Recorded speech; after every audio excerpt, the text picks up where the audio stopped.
Estamos de volta com Revista Justiça. Hoje é quarta-feira, 14 de junho de 2023 e você ouvinte pode participar pelo WhatsApp da Rádio Justiça, 61 999 75 81 40. Vamos falar sobre o autismo. Se você tem alguma dúvida sobre o autismo, entre em contato conosco, envie sua mensagem de texto de preferência para que possamos passar aqui para o nosso convidado. Agora 10 horas e 6 minutos. Revista Justiça. Debate. Vamos falar sobre o Dia do Orgulho Autista, celebrado no próximo domingo, dia 18. Essa data tem como objetivo promover a conscientização e o respeito pelos direitos das pessoas autistas, além de celebrar a diversidade e as realizações alcançadas pela comunidade autista. De acordo com dados do Centro de Controle e Prevenção de Doenças dos Estados Unidos, estima-se que em todo o mundo existam cerca de 1% da população no espectro autista. Isso significa que no Brasil, com uma população de aproximadamente 213 milhões de habitantes, temos cerca de 2,1 milhões de pessoas autistas. No entanto, é importante ressaltar que cada pessoa no espectro é única, com suas próprias habilidades e também os desafios. E é exatamente sobre isso que vamos falar agora, sobre o Dia do Orgulho Autista, a valorização da neurodiversidade e a inclusão de todos na sociedade.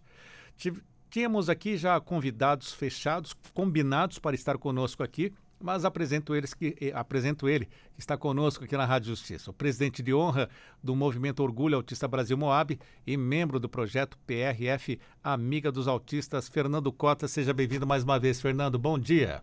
Bom dia, muito obrigado, Sérgio, muito obrigado aos seus ouvintes. E é sempre da maior importância para nós poder falar sobre a questão do autismo, dos autistas, como essas pessoas se comportam, esse número que você passou agora, onde essas pessoas estão, não é? Então, da maior importância levar essa informação ao seu público, aos seus ouvintes. Fernando, o que estamos acompanhando no dia a dia é que essa questão do autismo vem ganhando mais projeção. E você acha que isso está indo bem? Está aquém do que vocês precisam? Qual a sua análise? Sem dúvida, um dos sucessos muito grande que as entidades elas se orgulham disso. Você falou do Moab, Movimento Orgulho Autista Brasil, eu sou voluntário do Moab desde 2005, é da publicização do autismo.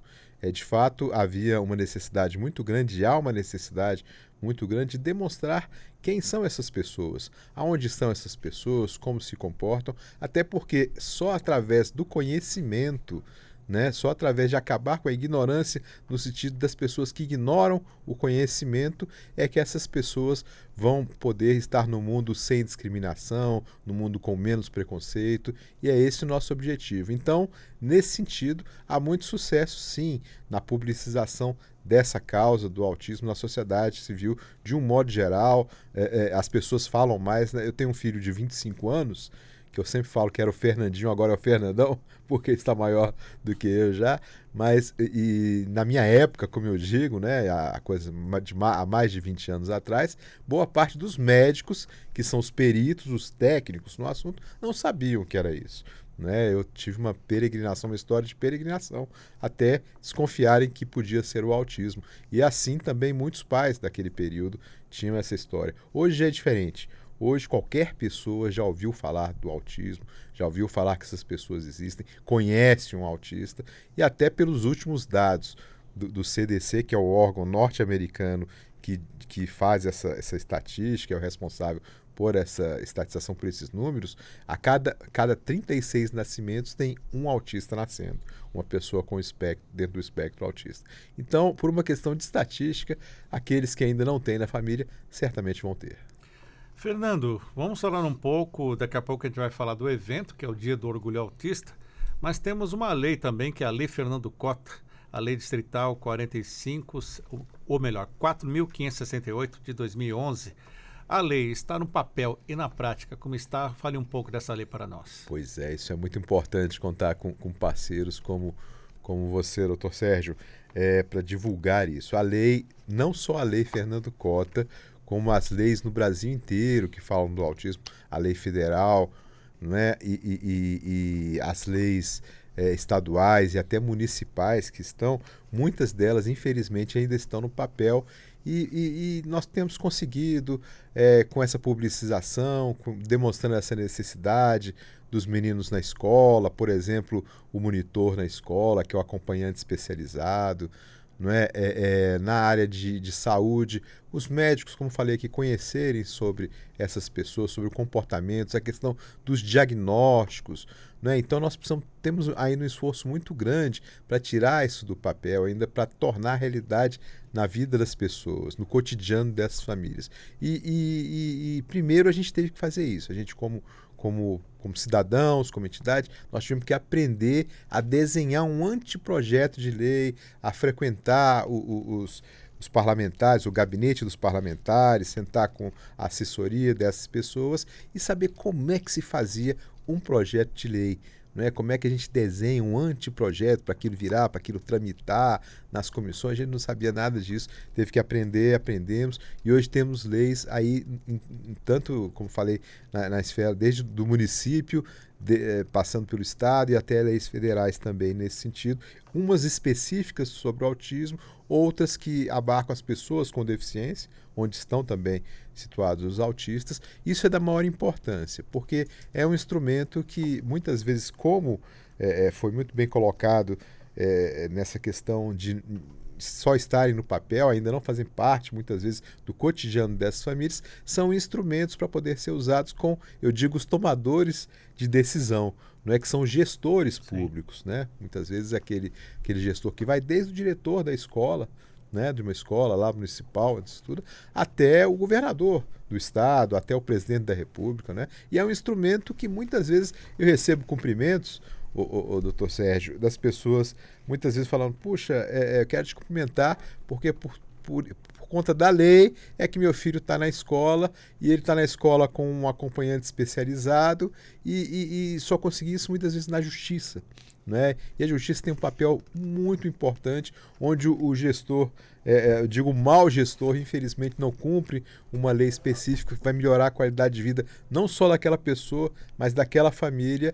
É da maior importância que a justiça, que as pessoas conheçam os seus direitos, para que a justiça possa agir e possa fazer valer aquele direito reconhecido na lei para que essa pessoa tenha qualidade de vida. Fernando Cota, vamos explicar um pouco melhor esta lei na prática, o que ela traz para o nosso ouvinte sobre essa garantia da inclusão social, o direito à educação e o que mais? Sim, ela traz não só toda a garantia para a pessoa com autismo para poder ser inserida na escola. Então, por exemplo, vamos dar um exemplo aqui. Hoje não se pode recusar mais matrícula nas escolas. Isso era muito comum antigamente, antes da lei. A gente chegar para matricular, o menino, não, tem vaga, tem essa coisa toda, vamos matricular, tá bom.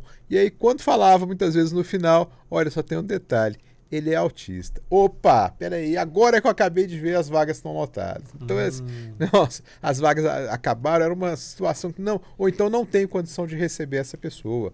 A escola não está preparada, né? O professor não tem a formação nesse sentido, não tem como colocar um acompanhante. Então, toda essa situação era muito comum na vida dessas famílias, na área de educação, por exemplo. E agora não.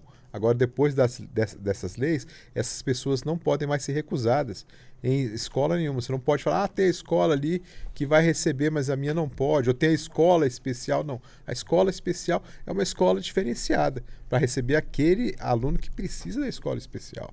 Não é? E que tem necessidades especiais e que vai precisar daquele acompanhamento mais de perto, mais par e passo.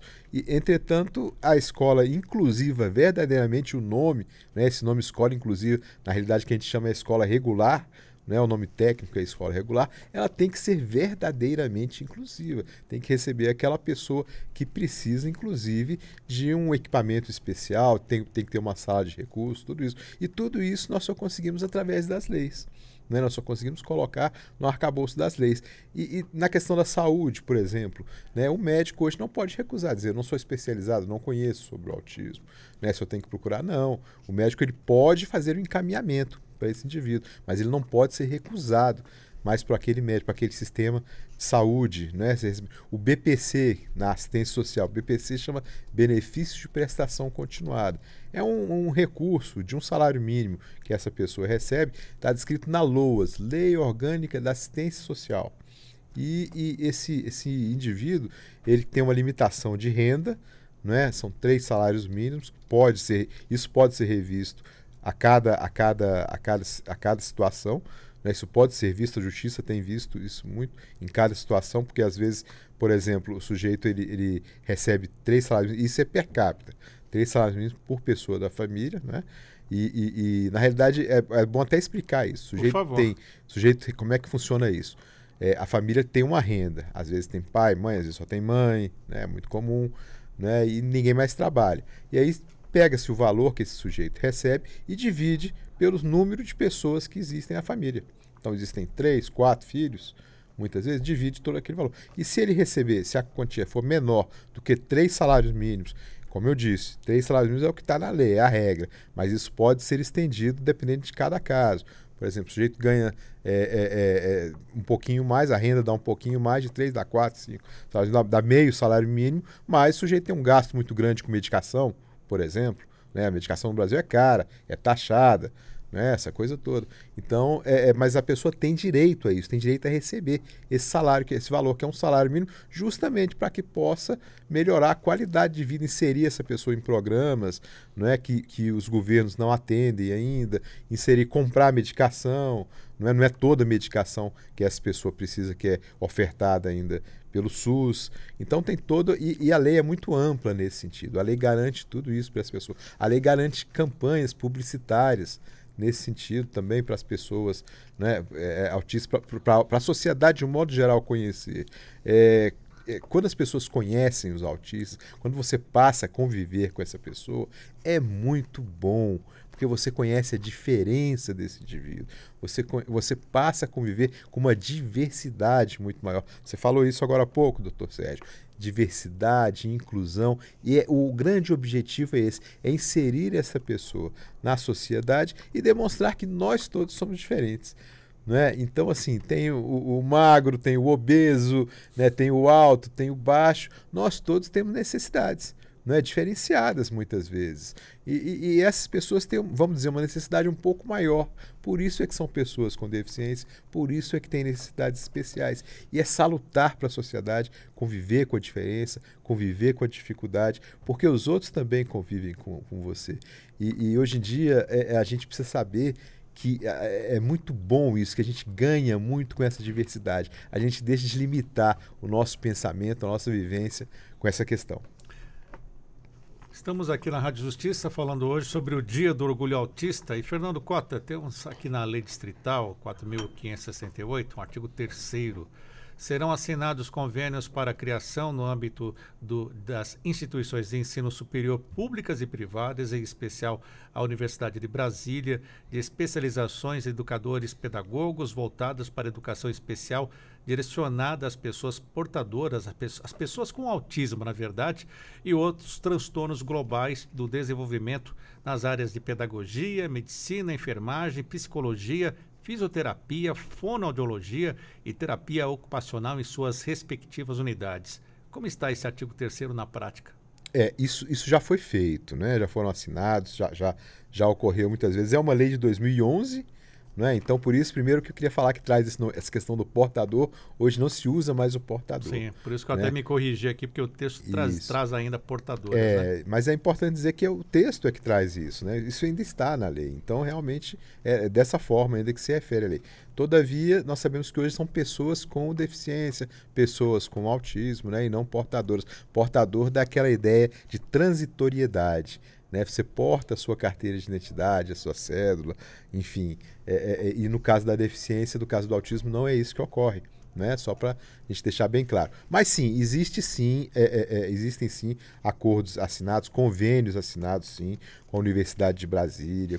E são coisas antigas, são coisas que datam no período dessa lei. Não é? Agora, o que falta, talvez, doutor Sérgio, seja uma fiscalização maior, seja saber uma conversa, né? Trazer essas famílias, né? O envolvimento com as famílias, saber de fato se estão sendo atendidas, não é? E eu lhe garanto que, infelizmente, não são todas as famílias, muito pelo contrário, é uma quantidade mínima que é atendida. Não é? Fala sobre o convênio, fala sobre a importância de assinar isso, mas não fala a quantidade. Não fala que tem que atingir, por exemplo, um determinado percentual, 70%, 80%. Não tem isso. Talvez seja uma brecha que nós tenhamos deixado, né, no período que nós fizemos a lei, né, nos períodos que nós trabalhamos a lei, nessa lei, talvez tenha sido uma brecha que nós tenhamos deixado. E por isso que a quantidade ainda é muito menor em relação à demanda social. Até porque, na realidade, essa demanda tem que ser observada sempre, porque sempre estão... Eu digo, quando essa lei foi criada, doutor, teve uma pergunta muito interessante que foi se ela não seria inconstitucional, porque traria gastos, porque teria que ter iniciativa do executivo. E eu disse não, porque as pessoas estão nascendo. De qualquer modo, nós só estamos dando um direcionamento, um encaminhamento, né, para essas pessoas, porque as pessoas, independente de desistir, de estarem, de desistir lei, desistir qualquer questão, qualquer norma jurídica, as pessoas estão nascendo. Então nós estamos direcionando o caminho para onde devem ser dados esses recursos. E há necessidade, sim, de uma fiscalização maior para verificar em qual percentual em que as pessoas estão sendo atendidas. Fernando, temos essa questão das escolas. Por acaso você já ouviu reclamação de pais de crianças dizendo que o autista está atrapalhando o ensinamento, a aprendizagem do filho?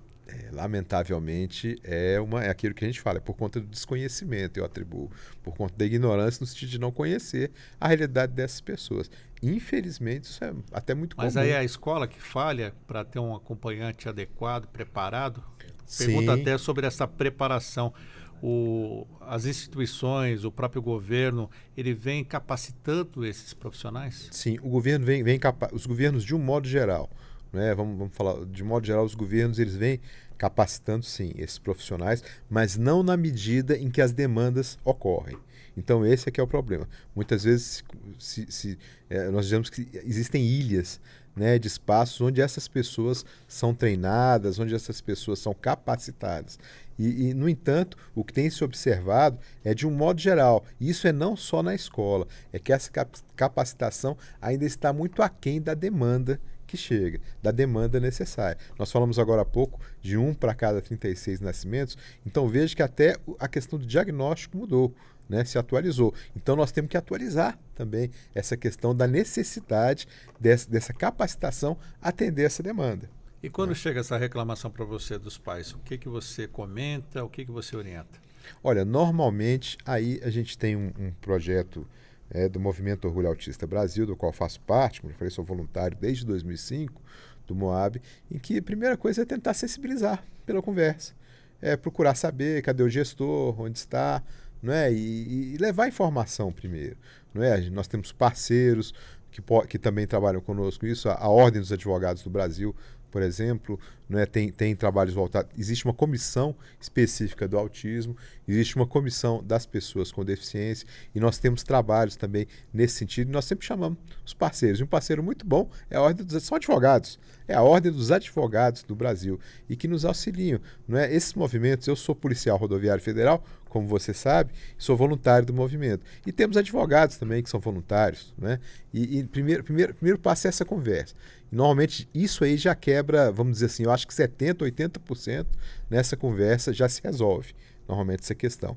Entretanto, aqueles 20%, né, e esses 20% que não resolvem, ou que o gestor não recebe, ou que, enfim, recebe, mas continua com aquela ideia, aí isso aí vai para a justiça, normalmente. Essa questão vai para a justiça, e aí o juiz, na imensa maioria das vezes, determina realmente que cumpra-se a lei, né, e que essa pessoa seja aceita sem absolutamente nenhuma discriminação e muitas vezes, infelizmente, às vezes até o pai, né, um pai ou uma mãe de uma pessoa que não é autista, tem uma visão ainda assim, infelizmente, e essa pessoa, às vezes, não raro, a gente até toma conhecimento pela imprensa, são condenados a pagar uma indenização por conta de discriminação, por conta de preconceito. E o Poder Executivo, ele tem que arcar também com o transporte coletivo dessa pessoa com deficiência? Sim, ele tem que. Essas pessoas, muitas vezes, elas têm uma dificuldade muito grande para utilizar o transporte público. Né? Então são feitos isso, vários municípios do Brasil já têm, aqui especialmente, por exemplo, no Distrito Federal já existe, né, transporte específico para essas pessoas, quando essas pessoas têm essa necessidade diferenciada. Né? Então, às vezes, eu vou dar um exemplo aqui extremo, por exemplo, tem um autista que ele surta, ele tem, né, comportamentos muito difíceis para entrar num coletivo, num ônibus. Então precisa realmente de um veículo diferenciado, de um veículo. Não é todo pai que dá conta de pagar um Uber, não é dar conta de pagar então um táxi, uma coisa assim, até porque não é essa. Então existe sim, existe esse programa assim. Agora, lamentavelmente, a informação que nós temos é que a demanda, aquela história que a gente bate no começo, não é que a gente sempre reclama, é que a demanda ainda ela não está sendo totalmente atendida. Né? O serviço não está totalmente que está sendo oferecido, não representa o atendimento a toda a demanda. E aí esse problema que eu já falei aqui, e até sou repetitivo, da judicialização dessas causas, que podem ser facilmente resolvidas administrativamente, desde que o Estado tenha um olhar verdadeiramente voltado para essas pessoas. A Defensoria Pública pode ajudar nessa situação também? Pode ter ajudado muito. As pessoas mais pobres, principalmente aquelas que não têm, né, condição de contratar um advogado, elas recorrem sempre à Defensoria Pública, né, e a Defensoria Pública tem um papel importantíssimo de fazer com que essas pessoas, de fato, sejam atendidas e seus direitos sejam garantidos e efetivados na realidade. Fernando, estávamos falando aqui sobre os comportamentos. Gostaria que você explicasse para o nosso ouvinte os níveis do autismo, já que cada um é cada um, né? Cada um é diferenciado e isso é muito interessante falar e isso muda muito, né? Isso conforme o tempo, conforme... eu, por exemplo, sou de um tempo, a gente leu aí agora há pouco, Transtorno Global do Desenvolvimento, que era a sigla. Não tinha, na época dessa lei, por exemplo, não existia o TEA, Transtorno do Espectro Autista. Era o Transtorno Global do Desenvolvimento, né? Ou o Transtorno Invasivo do Desenvolvimento, o TID, também que eram utilizados. Então, isso tudo muda, né? Conforme o período, conforme a atualização, que é uma mudança necessária mesmo. Né? Então, assim, por exemplo, a gente falava aqueles autistas que tinham um nível de suporte menor, precisavam de um nível de suporte menor, a gente chamava, por exemplo, a síndrome de Asperger.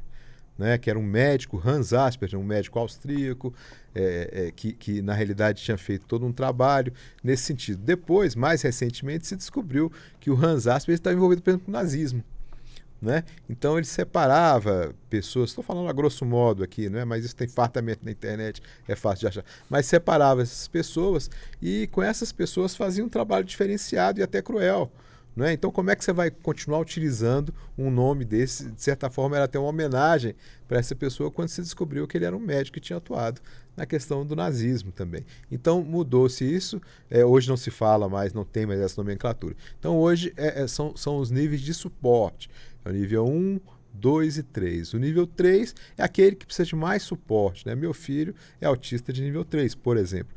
Então, o Fernandinho precisa do apoio do pai, da mãe, do cuidador, enfim, de quem puder, quem está do lado dele, desde das coisas mais básicas, se alimentar, seu asseio, né, para tomar banho, para passear, não sai sozinho, não pode, quer dizer, o próprio cuidado pessoal depende muito, muito disso.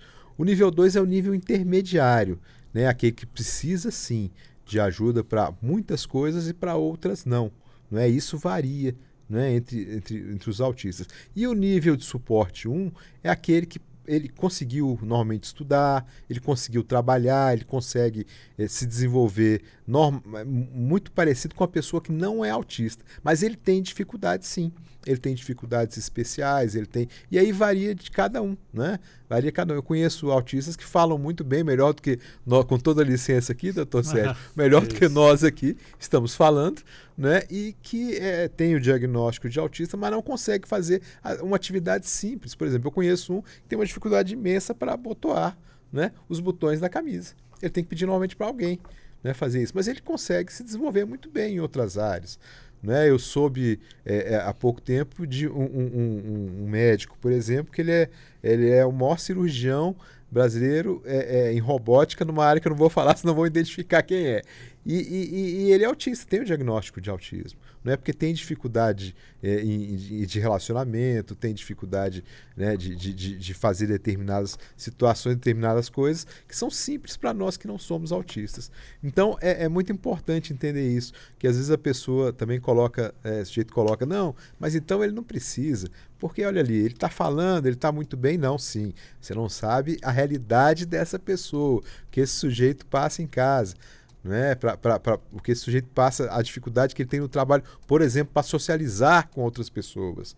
Né? Então, muitas vezes são aquelas pessoas que não olham nos olhos, têm uma dificuldade de entender uma coisa que os outros entendem de forma simples. Né? E entendem outras situações específicas de uma forma, a gente chama de hiperfoco, né? Tem hiperfoco em determinado assunto, entende aquilo de uma forma muito mais rápida que as pessoas que não são autistas têm. Então, é muito diverso esse mundo.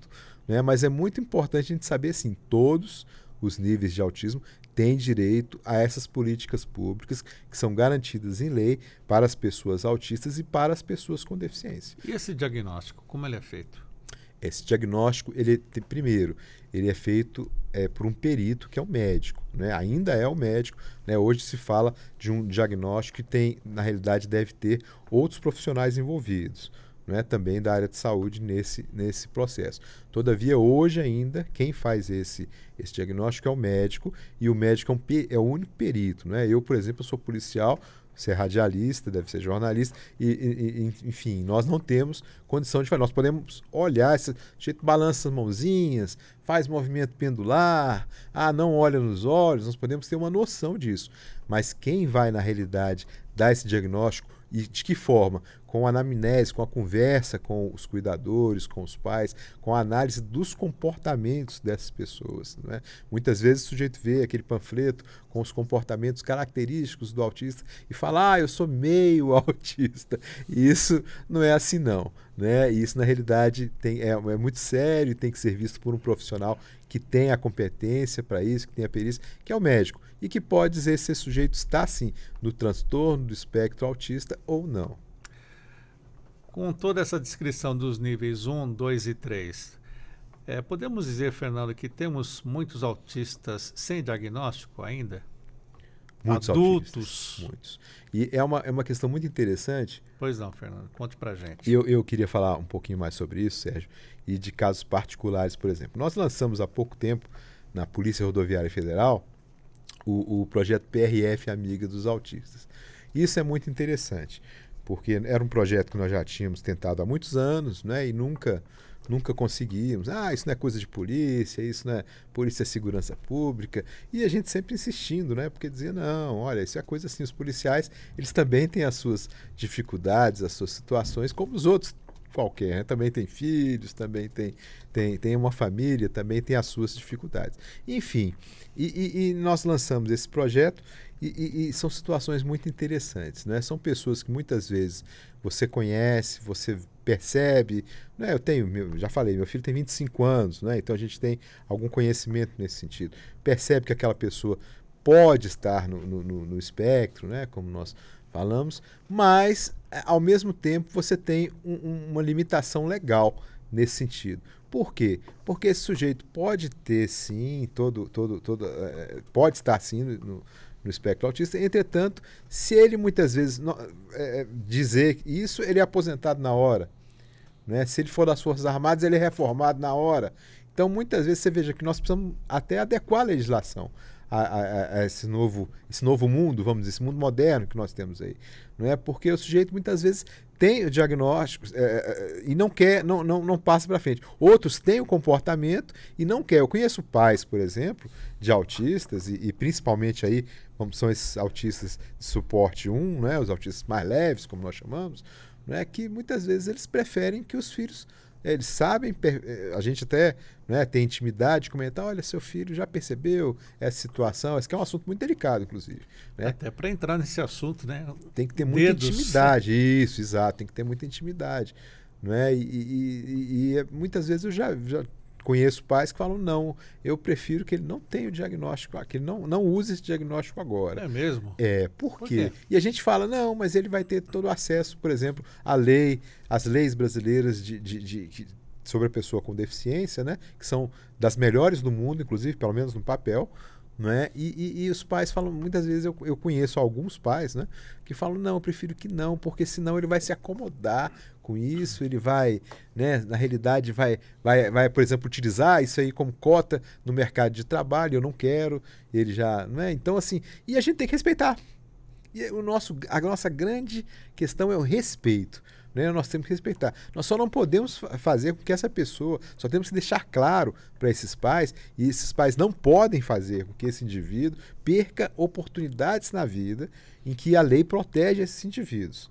Então, por exemplo, a cota do mercado de trabalho é da maior importância. Essas pessoas, o trabalho, ele realmente traz, né, muitas coisas positivas para os seres humanos. Então, a realização muitas vezes está naquela atividade laboral que esse sujeito ele tem. Então, nós não podemos, nós temos que mostrar, muitas vezes, evidenciar para essas famílias que esses indivíduos não podem perder a sua oportunidade de se desenvolver, de ter, na realidade, um mundo muito melhor a partir do momento que se encontram em determinada atividade laboral. Né? E é essa que é a grande questão. Mas a gente tem que respeitar, né? Muitas vezes, se isso não chega a esse ponto, e aquele sujeito... Eu conheço pessoas que falam, não, meu filho ele é autista. Semana passada eu conheci, por exemplo, uma senhora lá em Sobradinho, que é uma cidade aqui, né, do Distrito Federal, e conheci uma senhora que ela me contando sobre o filho, né, essa coisa toda, e no final ela me contou, mas ele não sabe que é autista. Eu falei, é mesmo? Tem suporte na escola, tem todo o apoio, essa coisa, mas ele não sabe. Eu falei, puxa vida, né? E a senhora não acha que vai chegar o momento? Ela falou, não, vai chegar o momento. Mas esse momento eu sinto que não é agora, ele está muito bem, conseguiu todas as garantias. Esse tem 12 anos. Conseguiu todas as garantias, tem todo o suporte, e eu achei por bem não contar para ele. E a gente tem que respeitar isso. E nesse ponto, se não está prejudicando o indivíduo, o importante é isso, não está indo em prejuízo desse indivíduo. E ele tem ele está tendo, vamos dizer assim, um desenvolvimento dentro daquilo que se espera, dentro daquilo que é positivo, a gente tem que respeitar essa família. A primeira coisa que nós tem que ter é esse nomezinho que é bonito e que precisa estar nas nossas vidas. Respeito. Você cita um ponto importante sobre este fato relacionado a esse menino que ainda não sabe que tem. Acredito que até com proteção contra o bullying, por exemplo, que esse menino poderia ficar vulnerável. Sem dúvida. Isso existe muito. Isso é um problema sério que existe muito e eu digo que principalmente nas classes mais pobres, que eu observo, viu, doutor Sérgio? Eu conheci, por exemplo, uma senhora que ela me procurou por conta do projeto PRF Amiga dos Autistas, e ela é uma pessoa muito simples, e ela me contava da dificuldade da filha dela, porque os outros, não tendo diagnóstico ainda, por conta da dificuldade de encontrar um médico, um neurologista, no caso, que desse um diagnóstico, e ela me contando que os coleguinhas da classe que ela deixou, por exemplo, de mandar a menina com uma mochila mais bonita, porque os coleguinhas estragavam a mochila. Né? E aí como é que se faz num caso desse? Eu falo, não, aí primeira coisa é a sensibilização. Né? Nós temos que ir lá na escola, fazer palestras para as crianças, são palestras diferentes, são formas de conversar diferentes. Você conversa diferente com uma criança, você conversa diferente com um pai, com uma mãe, que às vezes não faz isso nem por maldade, é por desconhecimento. Eu acho que essa questão do conhecimento, da publicização é muito importante, eu tenho visto isso. Né? A partir do momento que você esclarece um pai que é muito bom que o filho dele aprenda a respeitar esse indivíduo com autismo, essa família, não é, que está por trás, nossa, esses pais são muito gratos, porque esse indivíduo amanhã, ele muito provavelmente teria outros problemas que ele não terá. Né? A partir do momento em que ele teve essa educação, em que ele teve esse conhecimento voltado para essa pessoa. Puxa, é assim? São diferentes, mas são pessoas, olha que bom. Então é um trabalho, antes de tudo, é um trabalho até fraterno e de solidariedade, que você está ensinando aquele indivíduo a se manifestar, a ter. Então é da maior importância esse trabalho de esclarecimento para as famílias, porque o bullying existe sim, mas eu digo, o bullying é fruto principalmente do desconhecimento. Voltando à questão do diagnóstico, você pode dizer que os pais, uma professora também pode ajudar nesse diagnóstico da criança? Tem ajudado muito. As professoras, elas têm um papel fundamental. O professor, ele tem um papel fundamental. Inclusive, eu digo que muitas vezes se divide essa questão. Quando você, eu falo da sorte. Quando você dá sorte de encontrar um bom professor, um professor que tem esse olhar, não é, que pode chamar a atenção. Olha, isso acontece muito. Professores nos procuram muitas vezes e falam, olha, eu estou notando aqui, mas já falei com a mãe, eu tô sem jeito de falar com a mãe, estou sem jeito de contar para o pai como que eu consigo chegar para o pai, mas é da maior importância. Por quê? Porque quanto antes for feito esse diagnóstico, mais chance esse indivíduo vai ter de ter um desenvolvimento melhor. Né? Mais chance, a partir do momento em que ele vai ter as terapias específicas, em que ele vai ter à disposição dele um equipamento específico da sala de recursos, por exemplo, né, da escola, ele tende a ter um desenvolvimento melhor. E quanto antes, melhor. E os professores, nesse sentido, são muito, muito bons, porque eles indicam para as famílias aquilo que os familiares não veem muitas vezes, que o pai e que a mãe não vê. Aquela dificuldade que ele percebe, aquela diferença em relação aos outros alunos. É como falei, muitas vezes eu conheci um sujeito que tinha hiperfoco em dinossauro, Sérgio. Então o sujeito sabia tudo de dinossauro, sabia em qual era viveu, qual o tamanho que tinha, qual o peso, essa coisa toda. Detalhes técnicos, inclusive. Entendeu? Mas ele não conseguia, por exemplo, desenhar, fazer um círculo perfeito, fazer um quadrado perfeito. Tinha dificuldades nisso. Então, quer dizer, esse sujeito, ele não pode, nossa preocupação é que ele não vire um sujeito ali, um artista de circo. Né? Porque na realidade nem artista, eu tenho o maior respeito pelos artistas de circo. É bom falar isso. Mas eu digo assim, uma atração. Ele não vive uma atração. Exatamente, que esse sujeito não vire uma atração, porque isso pode atrapalhar o desenvolvimento dele. Né? Então, assim, nós conhecemos pessoas que têm um hiperfoco muito interessante em determinada área, e isso o professor que está dentro de sala de aula vê muitas vezes claramente. Aquele sujeito ele não consegue acompanhar a turma, por exemplo, na matemática, no português, ele não consegue acompanhar a turma, mas tem ali alguma coisa muito interessante que ele gosta muito de fazer, e aí tem outras dificuldades muito grandes, e aí o professor alerta o pai, alerta a mãe, olha, eu acho que tem uma diferença. Isso é muito comum. Né? Então o professor tem um papel fundamental. E esse mesmo professor, ele, a partir do momento em que ele não consegue enxergar isso, ele pode deixar de contribuir muito significativamente na qualidade de vida dessa pessoa e, consequentemente, dessa família. Porque essa pessoa vai ficar aquele ano atrasado, não vai receber a devida informação que tem direito, né? E, infelizmente, não vai conseguir render aquilo que poderia render. Né? Então o professor tem Agora eu digo muitas. Ainda nós estamos na questão da sorte. Eu falo que isso acontece em todo lugar. Né? E nessa questão do professor também é importante. Eu posso ligar aqui para a Rádio Justiça e pedir uma informação e dar a sorte de encontrar um profissional que me atenda muito bem. Né? E dar o azar de um profissional que me atenda muito mal. Isso acontece em todo lugar. Né? Eu digo isso lá na minha instituição, na Polícia Rodoviária Federal, uma instituição da qual faço parte, e que a gente, de um modo geral, tem que tentar sempre mudar isso, né? Para que as pessoas sempre recebam um atendimento de qualidade. E na educação, mesma coisa. O professor, por isso que eu faço uma analogia. E você tem que dar sorte de encontrar aquele professor ainda que tenha dedicação, que tenha boa vontade, que consiga enxergar ali e saiba do papel da grandeza do papel transformador que ele tem perante essa família.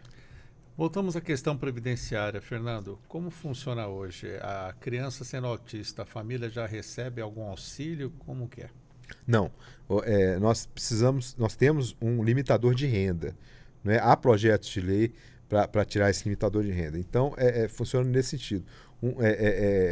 Aquilo que eu estava explicando do BPC, né? Que é o benefício de prestação continuada, ele diz na Lei Orgânica de Assistência Social, e, na realidade, ele tem um limitador de renda, né, que é esses 3 salários mínimos per capita. Né?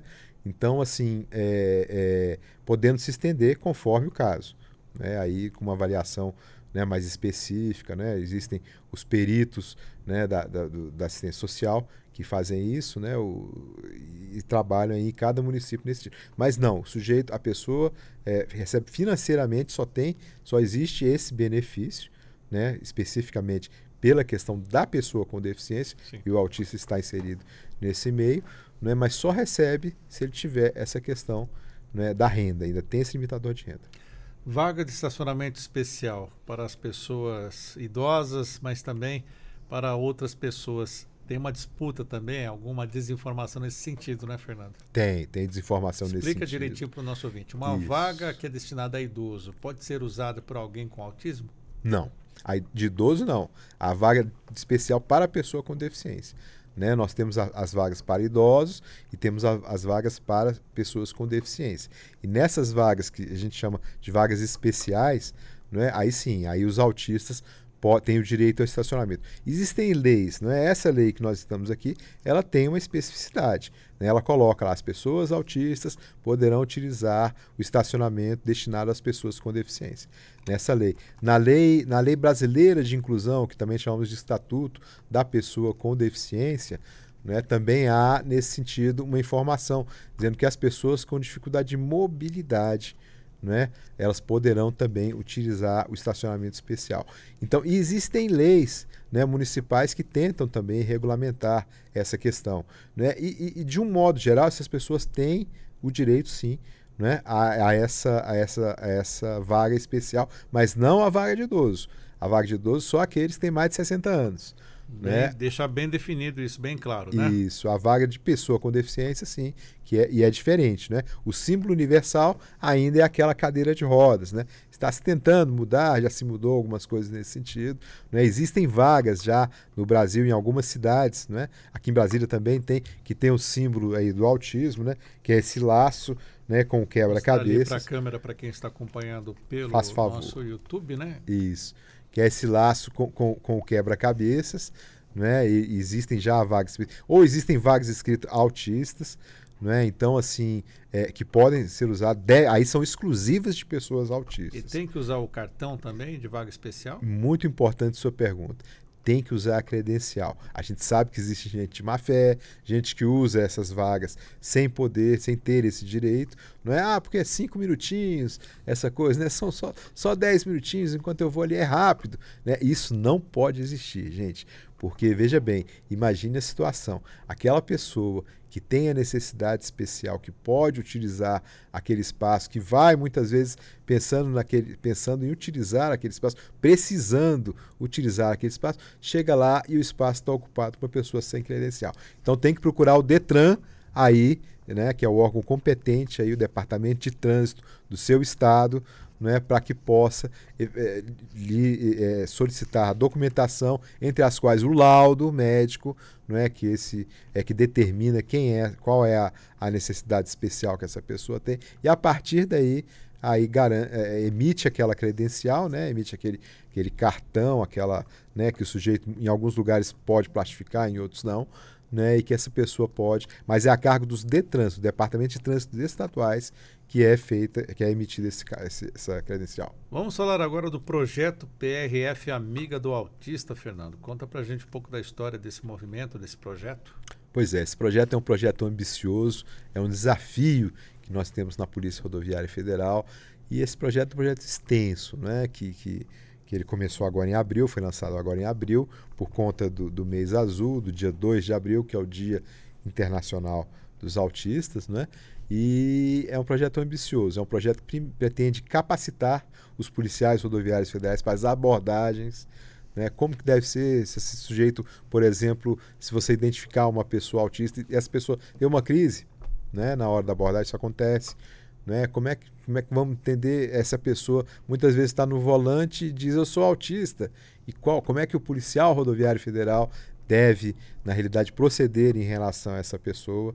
Né? Enfim, são inúmeros casos em que essa pessoa precisa estar capacitada para uma abordagem diferenciada. Ele não pode trazer prejuízos a essa família maior do que aquele que, por exemplo, o sujeito tem uma crise lá e você já imaginou? Parei lá e o policial que deve levar segurança, deve levar a garantia de um trânsito mais tranquilo, de um trânsito que seja, né, que esse sujeito possa fluir normalmente pela rodovia, ele traz um problema para esse indivíduo. Então, absolutamente, isso não pode ocorrer. Né? E nós temos que... Como é que faz para que isso não ocorra? Treinar, capacitar os policiais nesse sentido. Né? É um projeto que pretende identificar os policiais rodoviários federais que, porventura, têm o diagnóstico dentro da Polícia Rodoviária Federal, ou aqueles que têm filhos e têm uma necessidade especial em casa. Ora, nós sabemos que isso é motivo até de suicídio. Né? Então, assim, nós temos que mudar essa realidade, não só na Polícia Rodoviária Federal. As forças policiais, né? Desde quando nós lançamos esse projeto, Sérgio, nós temos recebido aí, solicitações de outras polícias militares, polícias civis, corpo de bombeiros, para levar esse projeto também para suas corporações. Né? E nós temos o maior prazer de dividir esse projeto, né? Fazer com que essas pessoas tenham um atendimento melhor. Né? Esse projeto contempla o envolvimento da sociedade.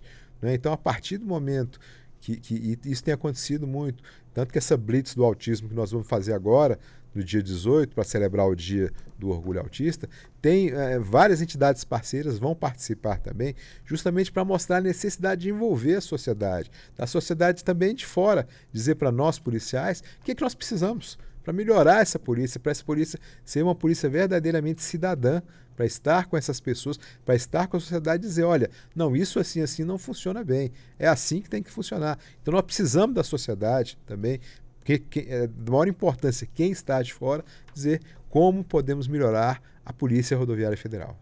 O senhor fala da Polícia Rodoviária Federal, mas nós ficamos assim acompanhando o trabalho de todos que compõem, né, o sistema de segurança pública, fazer o diagnóstico, saber o que está acontecendo e não está sendo enganado, por exemplo. É uma linha muito tênue para o agente, né? Sem dúvida, sem dúvida. Por isso é que eu digo assim, as coisas ficam muito mais fáceis quando você tem a capacitação, quando são pessoas capacitadas. Né? E se essas pessoas tiverem um treinamento, tiverem uma capacitação, passarem por situações assim antes de atender identificar uma má verdadeiramente. fé, por exemplo, eu sou autista e não é. Exatamente. Não, e veja bem, é autista e hoje nós temos, por exemplo, a CIPTEA, que é a carteira de identificação da pessoa com transtorno do espectro autista.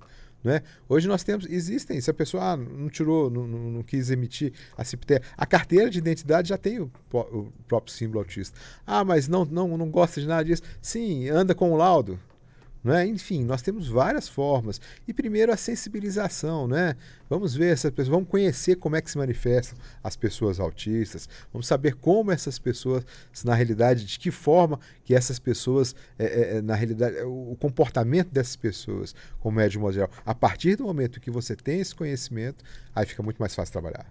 Então vamos lá, temos a Blitz do Autismo, que você já começou a falar aqui na Rádio Justiça. Quando vai ser essa Blitz? Como vai funcionar então?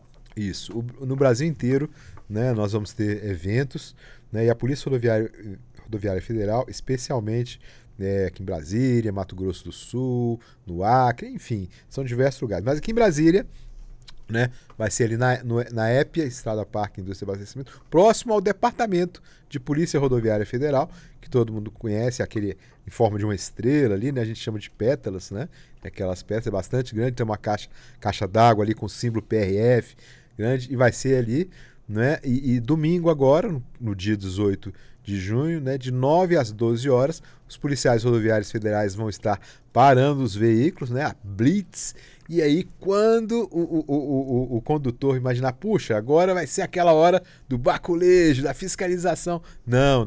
Nessa hora nós vamos entregar uma cartilha para essa pessoa, para esse motorista, e ele vai saber um pouquinho mais sobre a questão do autismo e se quiser conversar, vai encostar do lado ali, vai conversar com um voluntário dessas entidades todas que vão participar, né? E na realidade chamando a atenção para a importância de celebrar esse dia, Dia do Orgulho Autista. A gente diz que todos os pais, todas as pessoas têm que ter orgulho, têm o direito de ter orgulho dos seus filhos. E essas pessoas só vão ter orgulho quando forem reconhecidas pela sociedade, quando houver uma publicização maior e saber do que essas pessoas precisam para ser felizes. Porque o importante nesse mundo é ser feliz. Teremos autistas também presentes lá nessa Sim, alguns já nos confirmaram aí a presença e são todos muito bem-vindos, com muita honra você está convidado, doutor Sérgio, para estar conosco, a Rádio Justiça, são todos convidados para estar conosco nesse dia. E temos aqui as parcerias, né,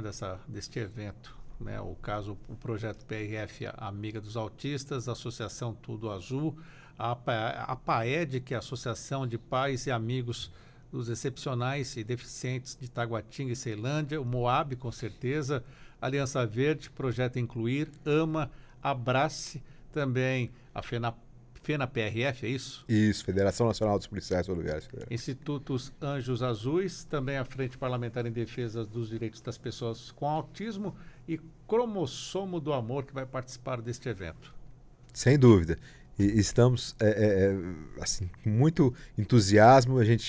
A Blitz do Autismo ela é feita desde 2005, né? E com muito sucesso, e são muitos retornos que nós temos. Muitas pessoas, puxa, eu acho que aquela pessoa, assim, que tem determinada situação, que balança os bracinhos, que tem movimento para frente e para trás, que é o movimento pendular, que a gente chama, são essas pessoas, puxa, eu acho que ele pode ser, eu acho que nós vamos estar lá para poder sempre ajudar nesse sentido. De 9 da manhã até meio-dia? Isso, de 9 da manhã até meio-dia, e vai ser uma satisfação muito grande poder estar com vocês e poder, mais uma vez, divulgar essa questão do autismo.